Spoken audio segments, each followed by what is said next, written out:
And then I want to go even further into the question. What makes October 7th such a blind spot to Israel?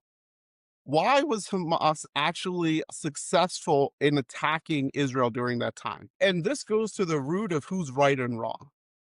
Hamas chose to attack on October 7th, which is the last day of Shabbat, which is basically Shabbat is like the remembrance of the 40-day wandering in the desert, right? It was also Saturday, which was their religious holiday. So it's essentially you're having Easter and Christmas on the same exact day. A lot of the Palestinian forces were, I mean, a lot of the Israeli forces were not in active duty. Even further than that, there was a festival going on that was internationally known, and Israel's intelligence said that like no one would attack during this time because it would be international suicide. You have all these people from different countries coming. We should be okay for until this festival is done. So in their intelligence report, they call out the fact that hey, there's this peaceful festival, music festival going on. It should be a low risk scenario. And then this is what it puts a cherry on top for me between the question of who's right or wrong.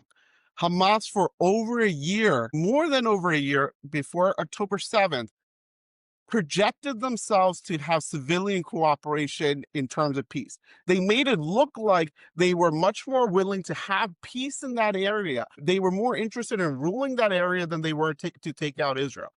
They were coming to the table to have conversations. There was no rocket attacks for weeks before that. They allowed 17,000 Gaza people, folks from Gaza, to come in to work with Israel. There was no rocket fire communication at the international realm. Was all about economic peace and pastime.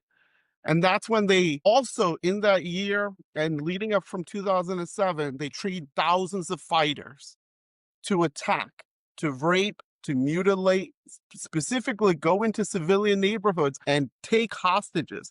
When Israel attacked Gaza and found out their battle plans, their battle strategy was 24 hours, that's it. 24 hours, you get in, you do as much chaos, you record the whole thing, and you come back.